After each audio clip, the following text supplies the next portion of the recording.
Just pour the coffee, sweetheart. That's what a billionaire CEO sneered across a gleaming Manhattan boardroom to a 62-year-old black maid. Laughter rippled around the marble table, executives amused by the insult. The billionaire was convinced she was invisible, just another servant, incapable of understanding the billion-dollar deal at stake. But who really was this woman in the corner? What history lived behind her steady hands, and why did the powerful lawyer suddenly look nervous when she told him to read the clause again? In this story, arrogance collides with knowledge, and prejudice meets its reckoning. A woman dismissed as the help reveals the dangerous truth buried in Latin, and the smirk on the billionaire's face fades into fear.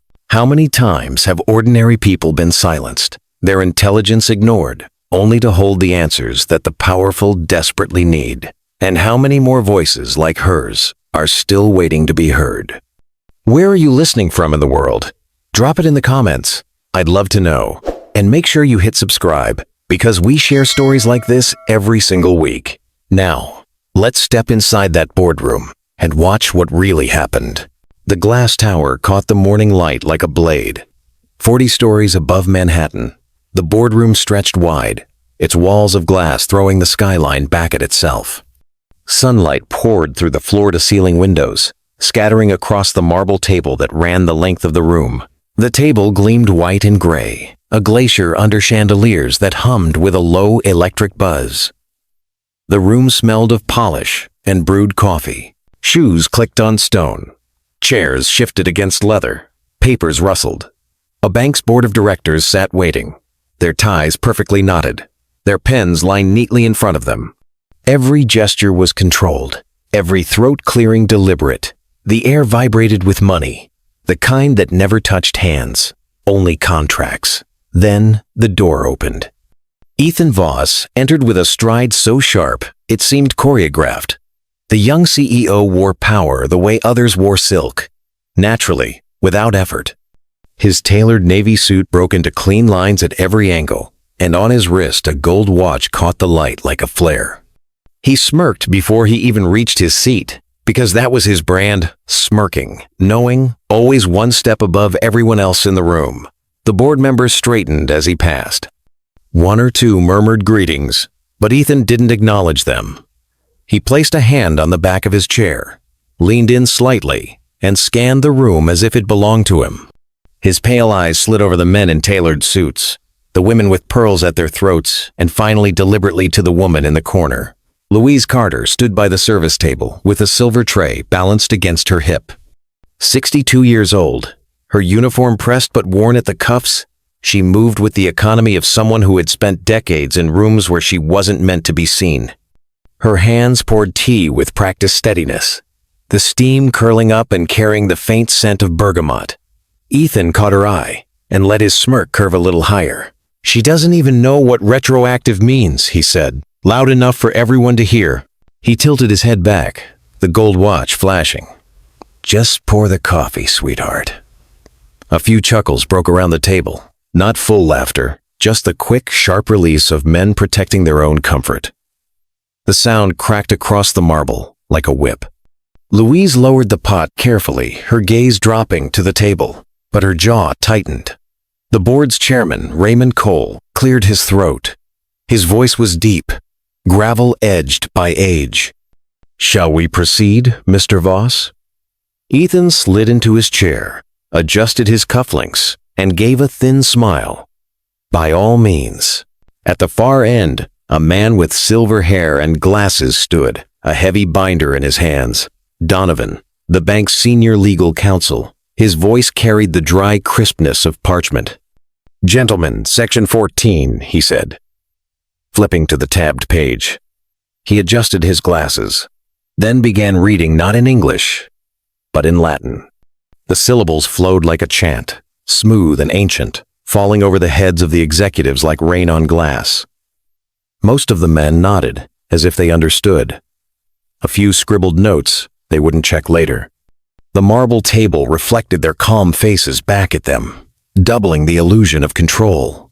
Louise set her tray down softly and turned, the words catching her ear. They weren't nonsense. They were precise. Donovan's voice quickened, gliding over phrases with particular haste. Usura sign fine, retroactive, ab initio. The Latin thickened, legal, and sharp. Ethan reclined in his chair, one hand on his watch, the other tapping the table in time with Donovan's words. Louise paused mid-pour, the china cup half full. She could hear the catch the claws folded neatly into the chant, the trap hidden like glass under snow. She set the pot down silently and pressed her palm flat against the table beside her. The surface was cold, smooth, grounding. The men nodded again. Pens scratched. Ethan smirked at their confidence. The room smelled faintly of ink and citrus polish, but beneath it Louise caught the metallic tang of sweat from Donovan, who hurried the last line. He closed the binder with a satisfied thud. That concludes section 14.2. The board shifted in their seats, murmuring agreement. Ethan folded his hands, lips pressed into a victorious line. Louise's breath stayed slow. Her eyes traced the marble veining that ran like rivers across the table, and she felt something gather inside her chest, not loud, not heavy, just steady. She had been invisible in rooms like this for decades. She had listened to men smirk and laugh and dismiss. She had carried their coffee, wiped their spills, stood in corners where light didn't fall. But the words she had just heard weren't coffeehouse banter. They weren't harmless. She glanced at Ethan again. The smirk was still there. Lazy, assured. Louise's hand tightened around the silver tray, her knuckles pressing white. She set it down with a soft metallic ring. Across the marble, Raymond Cole was saying something about moving forward. Donovan lifted his glass, ready to turn the page. Ethan chuckled under his breath. But Louise's eyes no longer wavered. The air conditioning hummed. Outside the glass, Manhattan spread glittering and indifferent. Inside, under the chandelier's glow, a 62-year-old maid pressed her palm flat against marble and drew one long breath. She would not stay silent much longer. Donovan lifted the binder, the leather creaking faintly as though it too had aged in rooms like this. Silver threaded through his hair, catching the chandelier's light. He adjusted his glasses, glanced down the table, and began. Section 14. Subsection 2. For the record, he did not read in English. The Latin unfurled, austere and elegant.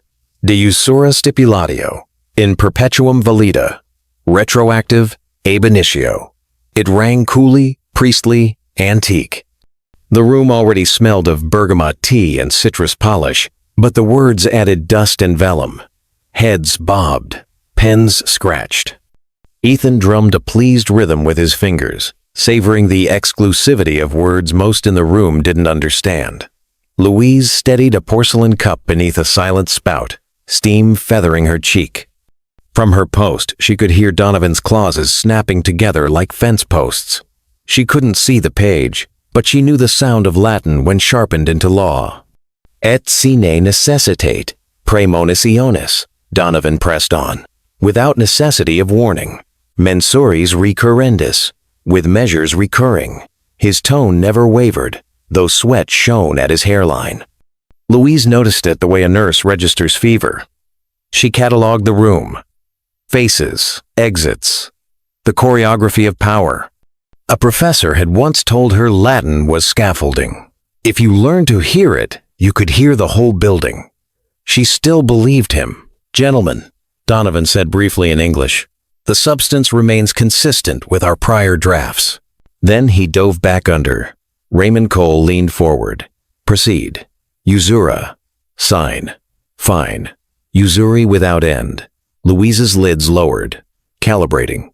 The HVAC hum deepened. Ethan's cuff rasped the marble. Sanitizer cut through bergamot. Every detail sharpened. Retroactive ab initio, Donovan repeated. Lighter now. Almost riding a downhill grade. Retroactive from the beginning. A junior director whispered, looks clean. A pen clicked too loudly.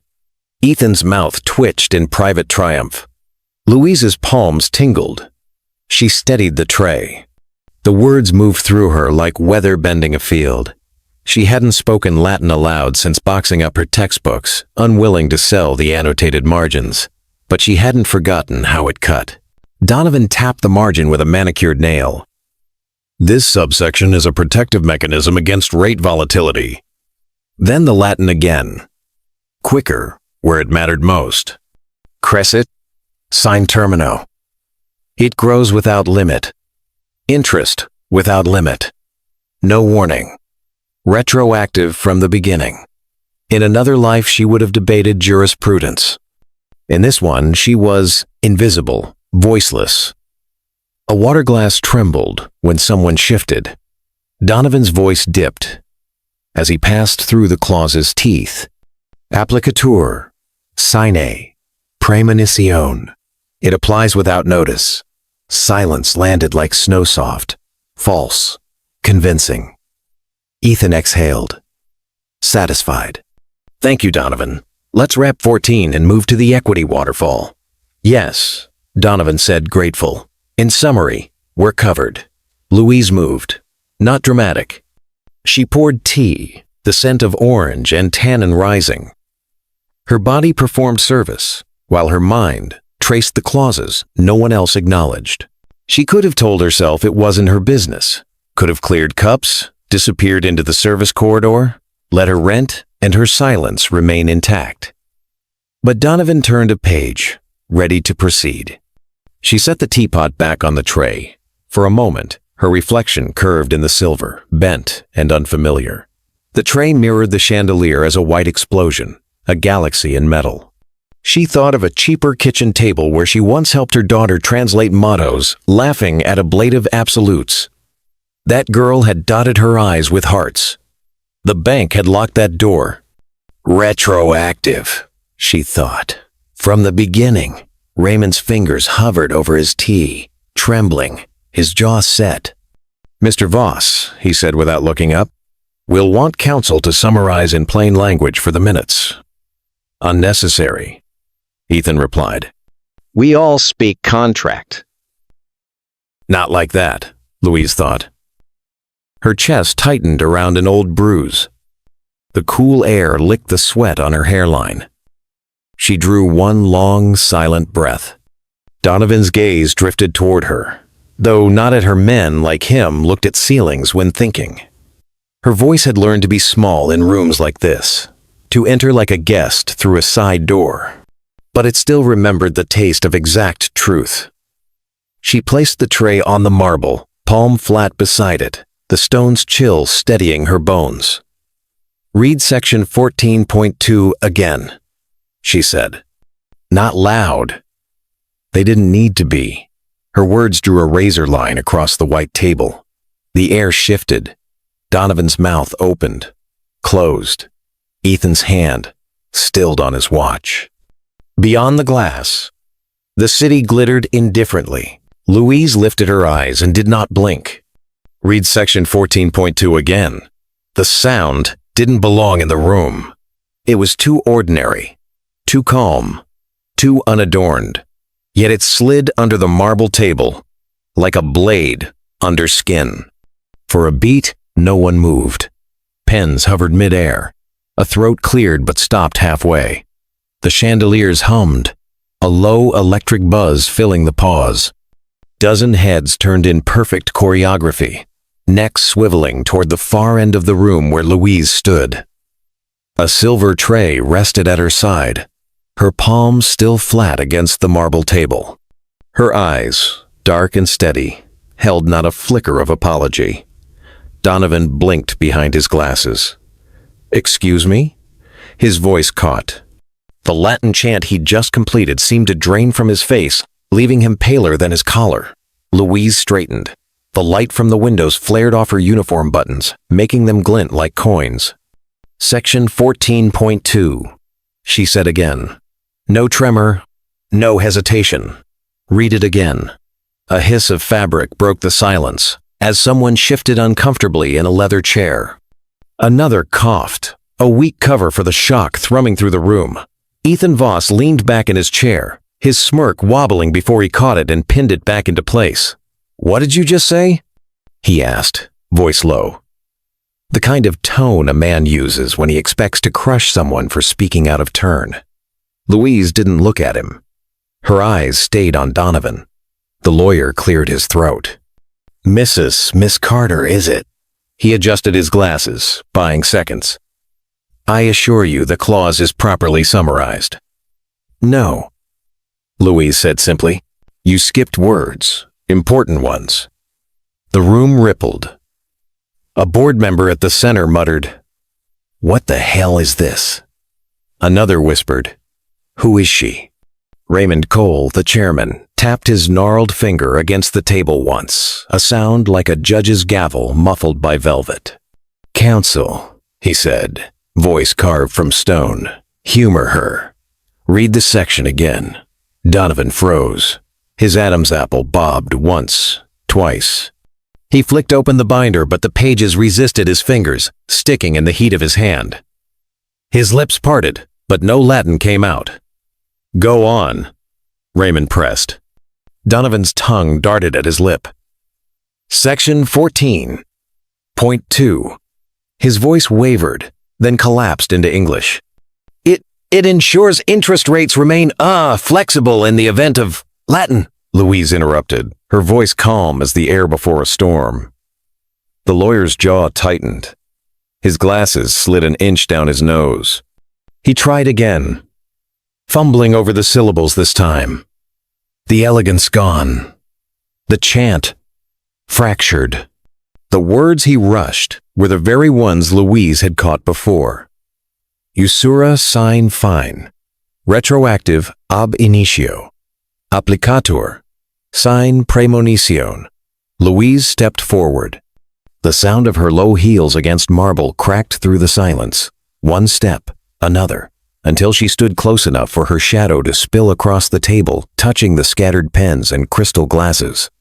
She took a breath, then spoke in Latin, her voice clear, measured, each consonant placed with surgical precision. Usura sine fine, retroactive ab initio. Applicatur sine praemonition. The words hung heavy in the air, weightier than English ever could have made them. Then she translated, her voice steady but sharper now. Interest without end, applied retroactively from the beginning, without the necessity of notice. The silence broke. "What?" One director gasped, his chair screeching as he lurched upright. "That's absurd," another barked. "You can't be serious." Voices collided, shouts layered over mutters. Pens rolled across the table as hands gestured wildly. A glass tipped and spilled, the scent of scotch spreading sharp and sour across marble. Ethan's smirk was gone. His lips pressed flat, his jaw tense, his eyes darting like a trapped animal. "This is nonsense," he snapped, but the tremor in his voice betrayed him. Louise didn't look at him. She looked at Donovan. "You didn't read it wrong," she said quietly, her words cutting through the noise. "You read it fast. You knew exactly what you were doing." The lawyer's face glistened. He tugged at his collar, eyes dropping to the table. Raymond Cole rose half an inch from his chair, his age-bent back suddenly rigid. "Mr. Donovan," he said, his tone iron-wrapped in silk, "is she correct?" Donovan opened his mouth, but only a thin croak emerged. His hands fumbled with the binder. Sweat traced a line down his temple. Finally, his shoulders sagged. He didn't speak, but his silence was confession enough. The room erupted again, a dozen voices shouting over one another. "How could this pass review? We almost signed that. This is sabotage." Ethan slammed his palm against the marble. "Enough!" His shout echoed off glass and chandelier. He glared at Louise, trying to burn her back into invisibility. But she stood tall, her chin raised, her breath steady. The chairman turned his gaze on her now, sharp, but not hostile. "Mrs. Carter," he said, his voice carrying across the uproar. "You can read Latin?" "Yes," she said. Her throat was dry, but the word landed like steel. "I studied it. I taught it. and I heard every word he chose not to explain. The board fell into uneasy quiet, the kind that comes after a building groans, but before it collapses. Raymond lowered himself back into his chair. His eyes lingered on Louise, considering, recalibrating. The chandelier light drew silver from his thinning hair as he turned back to Donovan. "You were supposed to protect us," he said, voice flat as a verdict. Donovan lowered his eyes. Louise stepped back, her heart hammering but her hands steady. She hadn't meant to move. She hadn't meant to speak. But now, the truth was out, and the marble table no longer felt like ice beneath her fingers. It felt like stone, firm and unshakable. The skyline glittered beyond the glass, but in this room, something else had broken through, one voice from the corner. Enough to shatter the silence. The room steadied into a new kind of quiet, the brittle hush that follows a struck match. Raymond Cole planted both palms on the marble and pushed himself to standing. The motion was slow, deliberate, a man rising not just on legs, but on principle. His chair's wheels whispered back as if grateful to be out of the way. "Mr. Donovan," he said, and the syllables cut clean. "You were engaged to protect this institution." Donovan stared at the binder. He could have been a statue, if not for the ribbon of sweat curving from his temple to his collar. His mouth worked, but sound refused him. Raymond's jaw flexed. Blue veins traced the backs of his hands where they pressed the stone. "Instead, you attempted to shepherd this board through a clause written to bleed us dry." He turned the page with a single finger and tapped the Latin, as if poking the head of a snake. "Usura sine fine, retroactive ab initio, without notice." Each phrase landed like a gavel. Across the table, Ethan shifted, but didn't stand. His eyes darted from Raymond to Donovan to the glass wall where the city glittered, as if the skyline might offer a route of escape. The smirk had drained from his face, leaving a paler shape underneath. "Chairman," Ethan started, voice pitched toward reason. "Let's be measured here. We're discussing hypotheticals in a draft." Raymond didn't look at him. Hypotheticals become headlines when signed. A murmur flared and died. Chairs creaked under restless weight. A pen rolled into a crystal coaster and chimed faintly. Raymond turned at last, his gaze finding Louise where she stood near the service table. "Mrs. Carter," he said. "Not sweetheart. Not the help. Her name. Nothing else." "How long did it take you to hear what we did not?" Louise's hands clasped at her apron, fingers locking and unlocking. "Not long," she answered. He hurried the words that mattered. Raymond nodded once, a gesture that landed somewhere between respect and regret. He faced Donovan again. "Why hurry them?" Donovan finally wrenched his eyes from the page. He tried on a smile and found it did not fit. "The Latin is dense," he said. "I summarized for efficiency." "You omitted for effect," Raymond returned.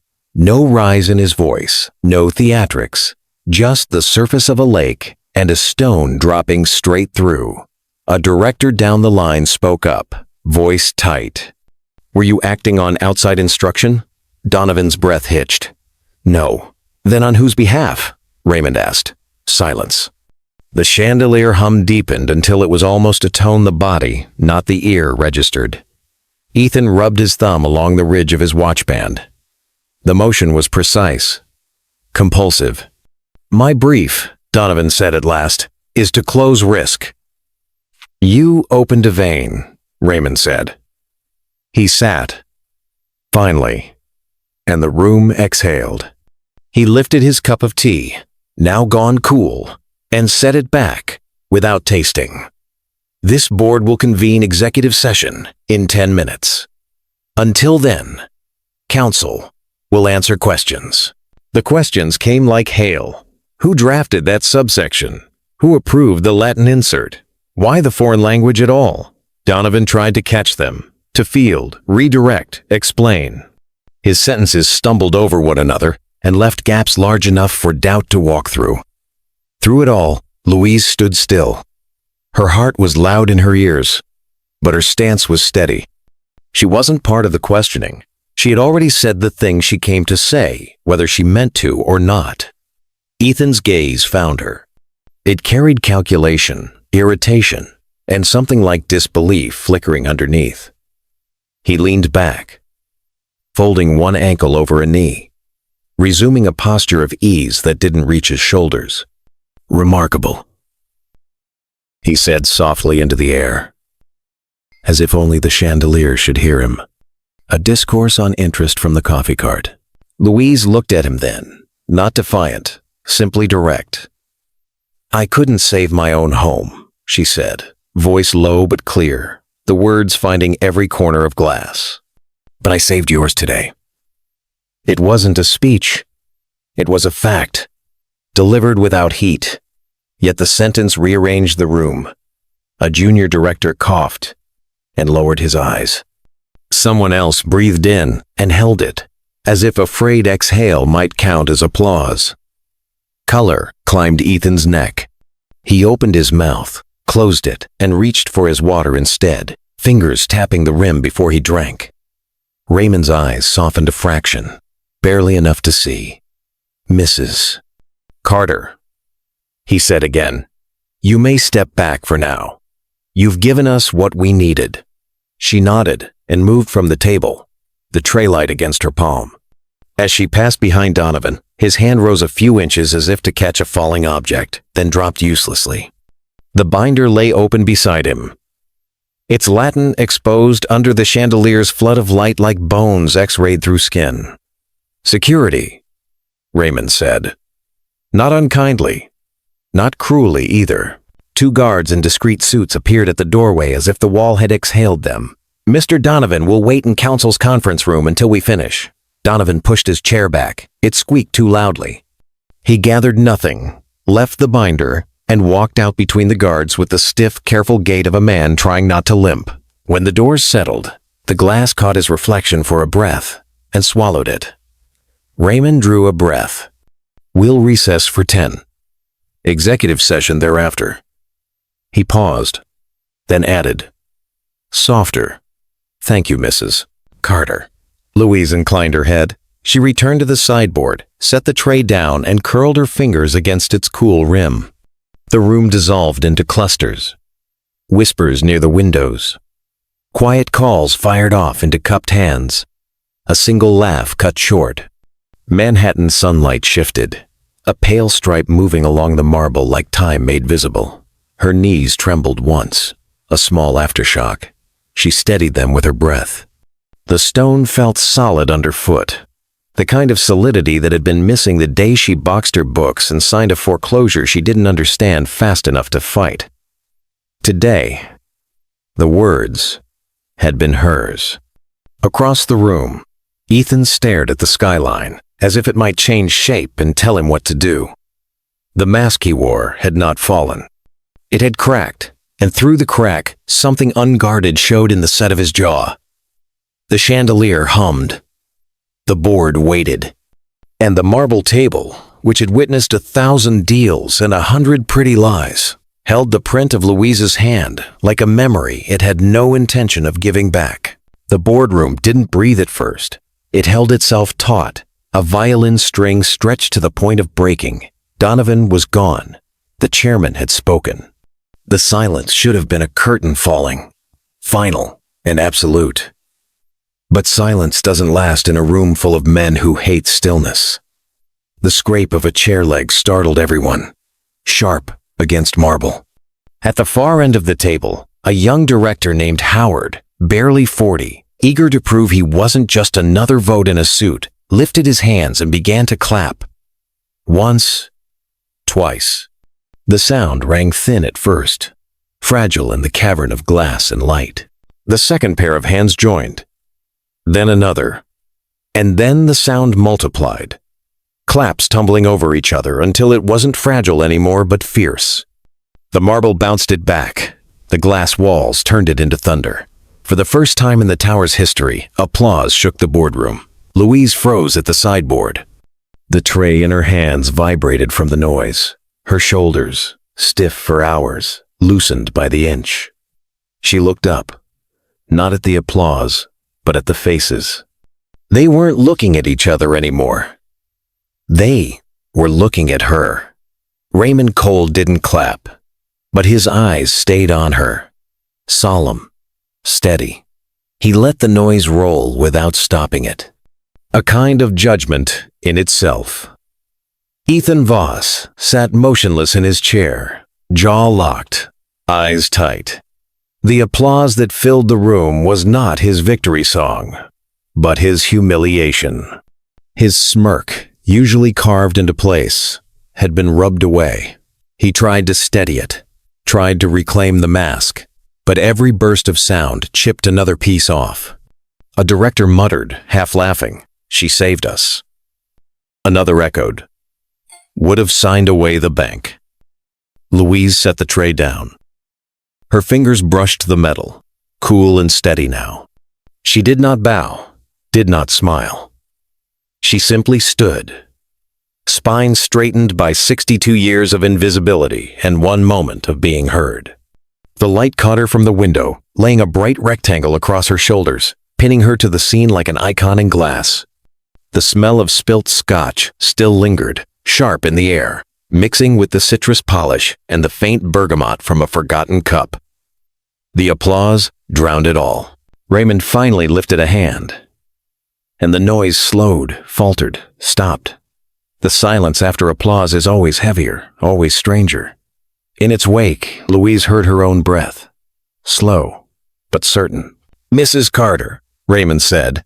His tone was formal, respectful. "Your words will be entered into the record." Louise nodded once. "I don't need a record," she said softly. Her throat tightened, but the words pushed through. "I couldn't save my own home when the fine print took it from me. But today, I saved yours." The echo of her sentence filled the room more fully than applause had. For a long moment, no one moved. Then, as if on cue, every gaze shifted to Ethan. He reached for his water, hand trembling so slightly only those closest would notice. The glass clinked against his teeth before he set it down. Somewhere in the corner, a pen rolled off the table and clattered to the floor. The sound snapped the spell. Men leaned back, whispered to each other, looked at their watches, but the air was changed. Something had cracked, and no amount of whispered strategy could seal it again. Louise turned back to the sideboard. She adjusted the teapot, wiped a circle of condensation from the silver tray. Her movements were the same as they had been an hour ago, but the room around her was different. They had seen her now.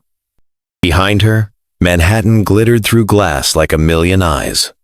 Inside, the marble table still held her handprint, faint but indelible, where she had pressed it before speaking. And though the meeting wasn't over, everyone in the room knew the deal was. The boardroom dissolved like smoke. Suits gathered papers in stiff motions. Phones came out of pockets, and voices dropped to low murmurs, as if volume itself could hide shame. The marble table, just shaken by applause, now sat heavy and cold again, strewn with abandoned pens and half-finished cups. In the corridor outside, whispers chased one another down the glass walls. The sharp clack of heels, the muted thud of polished shoes, the hushed tones of men rehearsing excuses. "We'll say it was a misprint. She must have overheard. Find out who told her." Their voices faded into the elevator's ding and the rush of descending numbers. Louise moved slower. She carried the tray into the service lounge, a narrow room lined with lockers and a humming coffee machine. The air here was different, less polished, tinged with detergent and burnt espresso grounds. She set the tray on the counter and lowered herself into a chair that wobbled on one uneven leg. For the first time all day, she let her hands rest in her lap. They trembled faintly.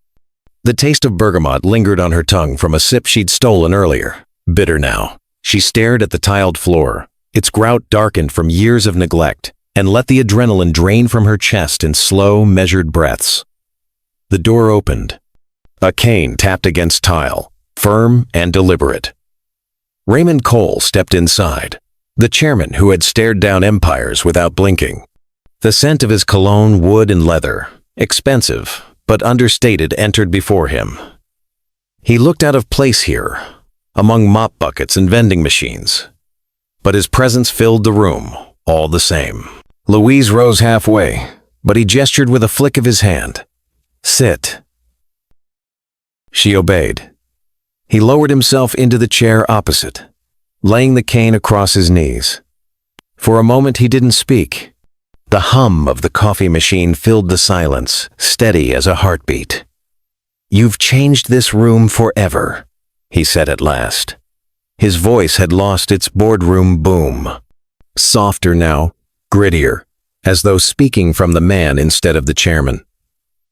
Louise folded her hands tighter. "That wasn't my intention." "Intent doesn't matter," Raymond said. "Only result. And the result is that a room full of men who thought themselves immune were made vulnerable by someone they didn't even see." His eyes studied her as though she were a contract clause he hadn't noticed before. She held his gaze, though her throat felt tight. "I didn't do it for them." His lips twitched, half a smile, half something sharper. "No, you did it because you recognized a knife when it was dressed as parchment." Louise let out a breath she hadn't meant to. "I recognized it because it cut me once." For a moment, the only sound was the distant murmur of the city beyond the glass walls. Taxis honking, sirens threading through the canyon of skyscrapers, all muted but present. Raymond tapped his cane once on the floor, a sound like punctuation. "You've reminded them that knowledge wears no uniform. That frightens men like Voss more than losing money." He leaned forward, lowering his voice. "But be careful, Mrs. Carter. Visibility is a dangerous gift. Some will call it respect. Others will call it a threat." Her hands tightened around each other, knuckles pale. "I've been invisible long enough. I can live with danger." Raymond studied her for a long beat, then nodded slowly. "We'll talk again." He pushed himself up, cane striking the tile with a sharp crack, and left without another word. The door sighed shut behind him. Louise sat alone once more, staring at her reflection in the silver tray on the counter. It looked strange, her own face outlined by fluorescent light, no longer just a shadow in the corner. The coffee machine hissed, the city murmured. And in the silence between, she realized the boardroom was no longer the only place her voice would carry. The morning after, Manhattan woke to headlines it hadn't expected. The first ripple came from a junior director's assistant who couldn't keep a secret. A hushed text message became a forwarded email, which became a whisper to a reporter at a financial blog. By sunrise, the story ran across news sites. Bank nearly signed predatory clause. Saved by staff worker. The phrase, staff worker, lasted only 2 hours. By noon, it had sharpened into a name. Louise Carter, and a label, the Latin Maid. On the sidewalks outside the tower, men in trench coats and women in heels skimmed their phones, pausing mid-stride. In cafes, baristas scrolled the article aloud to customers. Comment threads flooded with disbelief, fury, admiration. She knew Latin? How? Unbelievable. They tried to rob their own board. Protect her. Louise first saw it on a television mounted above the laundromat where she washed her uniforms. Her own face, snapped from a blurry security, still filled the screen. The caption ran beneath, "Unsung hero of Wall Street." She looked away, folding a sheet, her fingers tight around the cotton. The hum of dryers surrounded her, but the words clung to her ears like static. Back at the tower, the executive scrambled. Press officers worked phones with frantic precision, voices strained, every sentence rehearsed and re-rehearsed. In one office, a manager barked, "Spin it. Call it a misunderstanding. Say the clause was mistranslated." In another, lawyers drafted denials that read more like confessions. And Ethan Voss, once untouchable, called his communications team into his office. He stood by the glass wall, the city sprawling below, his reflection fractured by sunlight, his voice cut cold. She misunderstood. Make that clear. One sentence, everywhere. She misunderstood. The team nodded, scribbled, retreated, but even they knew the tide had shifted. Words like that didn't erase applause. They didn't erase Latin spoken by a woman in uniform, steady and sure, while the board froze. By afternoon, Louise's name trended. Clips of professors explaining the Latin clause played on news feeds. Old photographs surfaced. A younger Louise in graduation robes. A degree half complete. Books stacked high. A neighbor remembered her tutoring kids after work. A cousin whispered that she'd once dreamed of teaching before the mortgage notice crushed everything. Louise herself stayed quiet. She worked her shift. She poured coffee. But when a colleague handed her a folded newspaper with her picture on the front page, her fingers lingered on it longer than she meant. The article's ink smelled sharp, metallic. The headline shouted back at her, "Invisible no more. Maid exposes billionaire's trap." She folded it carefully, slid it into her bag, and went back to the sideboard. Across town, a talk show host laughed too loudly on live TV. Imagine being a billionaire outwitted by your coffee lady. The audience clapped, roared. A panelist shook his head. Not just outwitted, exposed. That's worse. At the tower, the air thickened. Security doubled at the entrances. Executives spoke in clipped whispers. Donovan's name disappeared from the directory overnight. No farewell email. No explanation. Just gone. Ethan, though, remained. He entered the boardroom with a jaw set like stone, tie drawn tighter than usual. But his smirk was missing. "Ridiculous circus," he muttered, to no one in particular. "She'll fade." But he was wrong. Because outside the tower, posters appeared. Online. Hashtags. Multiplied. The Latin Maid. Truth. At the table. Who really reads? Commentators debated her like she was a senator, not a server. Strangers called her a whistleblower, a guardian, a heroine. Louise walked home that evening under the noise of it all. Neon signs blinked, taxis blared horns, sirens wailed down avenues. Yet beneath the chaos, she felt the weight of unseen eyes' admiration, expectation, and something sharper, the kind of attention that turns a life inside out. She paused at the corner, gripping her bag where the folded newspaper lay. The ink might smudge, the paper might yellow, but the story was already out of her hands. Behind her, the glass tower rose into the night, lit floor by floor. Somewhere inside, men with titles were scrambling to bury what could not be buried. And in the streets below, her name refused to dim. The headlines didn't stop, they sharpened. By midweek, financial blogs were replaced by investigative columns. Donovan's name reappeared, not in defense, but in exposés. Reporters unearthed filings buried in court archives, a settlement in Chicago, a complaint in Zurich, contracts that bent like reeds whenever a client wasn't watching. His silver hair and crisp diction could no longer disguise a history of trimming clauses until they cut only one way. Serial misrepresentation. One headline read, "Counsel for hire. Truth not included." The public devoured it. And with every article, Louise's role swelled. She wasn't just the maid who understood Latin. She was the woman who caught what his entire legal team had missed or pretended to. Soon, they dug into her life too. Old yearbooks surfaced. A photograph of her at 20, smiling in a university hallway, a Latin primer tucked under her arm. A professor remembered her essays, sharp, careful, unflinching. Another recalled how she vanished before finishing her degree. The explanation followed in the next column. Foreclosure. A bank's fine print. The irony wrote itself, and reporters savored every line. Neighbors told stories of her tutoring their children, of how she read books while waiting for buses.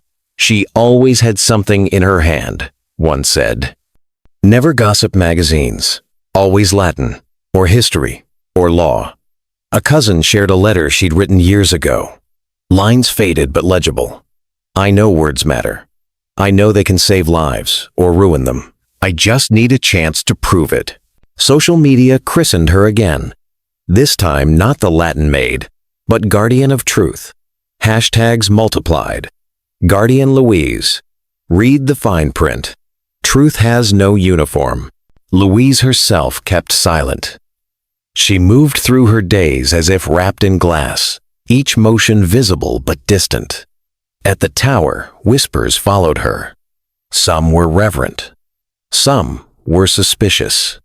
In the service corridors, colleagues brushed her arm, murmuring, "Proud of you." In the boardroom floors above, directors spoke her name with a mixture of awe and unease. Ethan Voss hated every syllable. He withdrew from cameras, refused interviews, shut his door on staff. But silence didn't protect him. Editorial cartoons showed him slumped in a chair, a coffee pot looming over him like a gavel. Memes captioned his smirk, "She doesn't even know," followed by translations in Latin and English alike. Reporters camped outside the tower. One called up to a lit office window. "Mr. Voss, do you regret underestimating her?" Another shouted, "Will you resign?" No answer came. Louise read none of it. Not at first. But one evening, waiting for her kettle to boil in her small apartment, she unfolded the newspaper a neighbor had left at her door. The front page showed her younger self, cap and gown, wide smile beside the grainy still from the boardroom.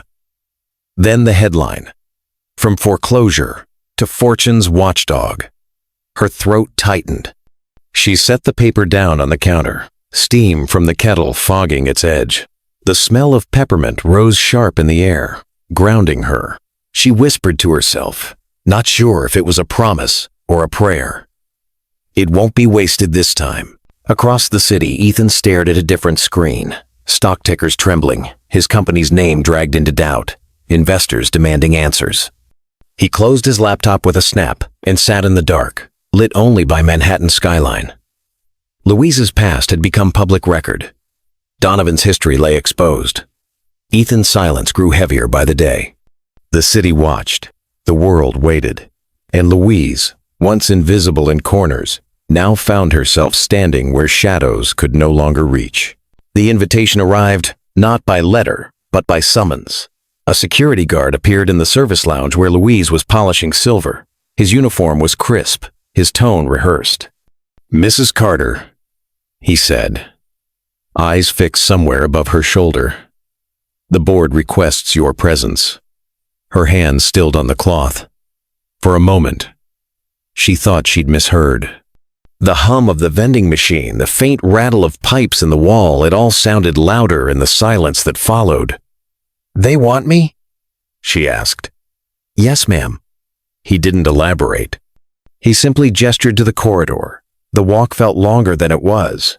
Her low heels tapped against the marble floor, echoing down a hall lined with portraits of men in oil paint. Their eyes followed her, stern and unblinking, as if guarding the institution they'd built. The scent of wax polish clung to the air, sweet and suffocating. At the end of the corridor, the boardroom doors loomed. One of them stood ajar. Light spilled through the crack, sharp, clinical, too bright.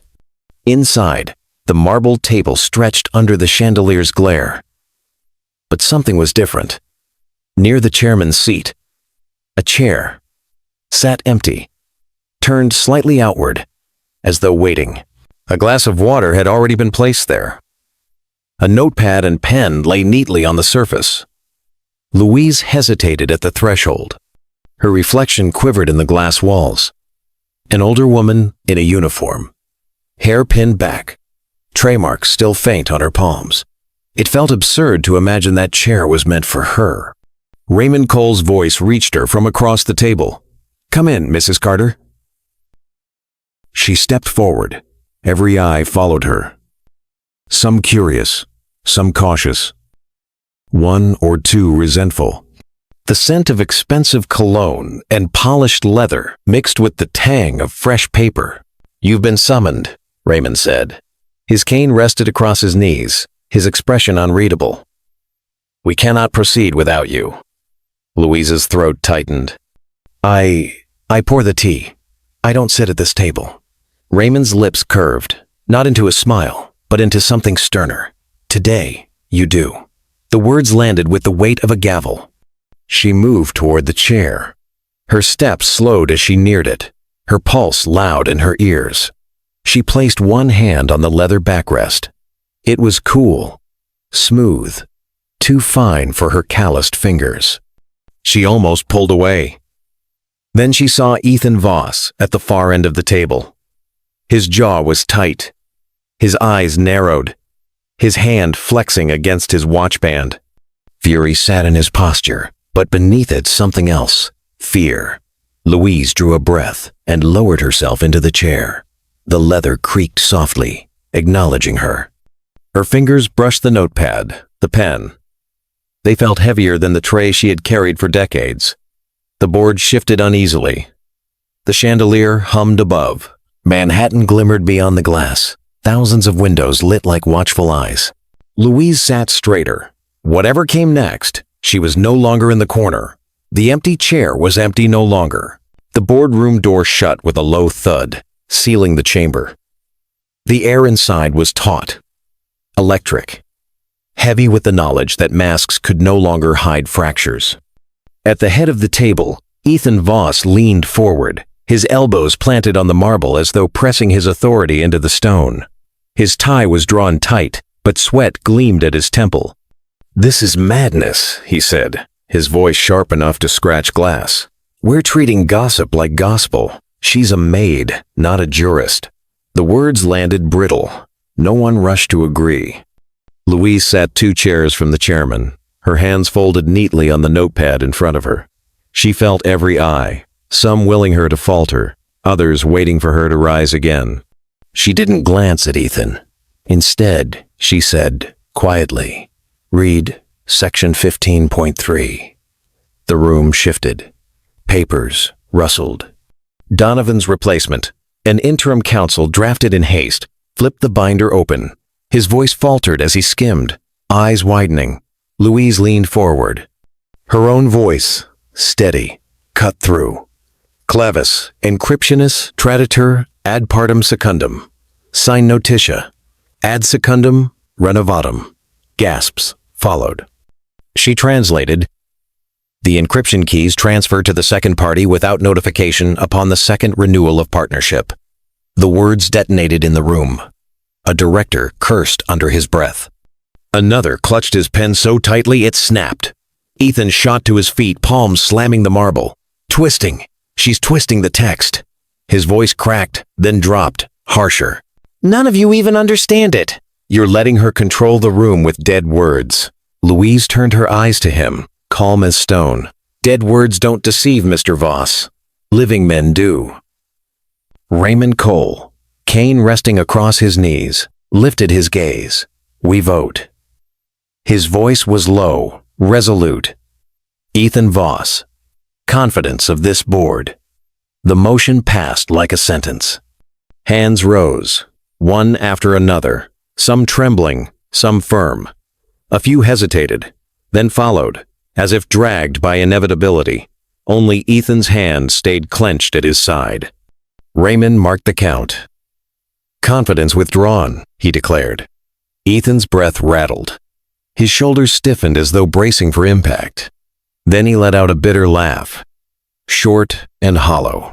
"Overthrown by a maid." His eyes flicked to Louise, burning. "Remember this moment, when the city chews you up and spits you out." Louise didn't look away. "I already survived that once." The board sat in silence, her words echoing louder than Ethan's threat. Finally, security appeared at the door. Ethan straightened his jacket, forced a smirk back onto his lips, and walked out as if on his own terms. But his reflection in the glass betrayed him a pale, broken figure, swallowed by the skyline. The board exhaled, voices low and shaken. The marble table bore the imprint of the vote, the air thick with endings. Louise sat quietly, her pen untouched, her presence heavier than any title in the room. For the first time, she belonged at the table. And for the first time, Ethan Voss did not. The boardroom was quieter than it had ever been. The marble gleamed, wiped clean, yet the air still carried the residue of the storm, the echoes of voices raised, the memory of a vote that had toppled a man. Ethan Voss's absence lingered like smoke, sour and acrid, but the room breathed easier without him. Raymond Cole rose slowly from his chair. His cane clicked against the stone floor, steady, authoritative. This institution, he said, voice gravel but unshaken, was saved not by wealth, nor by title, nor by years of service. It was saved by truth, and by the one among us who refused to let it be buried. All eyes turned to Louise. She sat still, her hands folded on the notepad. The leather chair beneath her felt foreign, almost borrowed, yet she no longer shrank from it. Her pulse slowed. Her breath came steady. Raymond gestured toward her. "Mrs. Carter, today you reminded us of something we'd forgotten. Justice may arrive late, but it arrives." He paused, letting the words settle. "For that, this board grants you a permanent advisory seat. Not ceremonial, not symbolic. A seat." Louise blinked hard, her throat tightening. She thought of the house she had lost, the nights she'd spent reading by lamplight while bills piled higher than books. She thought of the years spent invisible, pouring coffee, clearing plates, holding her tongue. Her voice trembled, but only once. "I am honored," she said. "But I am also tired of honor being the consolation prize for people like me. If I sit here, I do it to be heard, not to be thanked." The board shifted uneasily, but Raymond nodded. "Then be heard." Louise placed her hand on the marble. The stone was cooled beneath her palm, but it no longer chilled her. It felt solid, permanent, like something that could finally bear her weight. Outside, Manhattan's lights blazed. Skyscrapers winked like watchful eyes. Taxis snaked yellow through the veins of the city. Sirens wailed faintly from far below. The tower stood among them. And in its highest chamber, a seat had been claimed. Louise straightened her back. She did not smile, but her face carried something steadier. Quiet pride. She looked around the table, at the men and women who had underestimated her, and spoke the last words the room would remember. "Justice can be late," she said. Each syllable deliberate, but it arrives. The chandelier hummed above. The marble table reflected her hand, her face, her voice, no longer hidden in shadow. The seat at the table was hers. And this time, no one could take it away.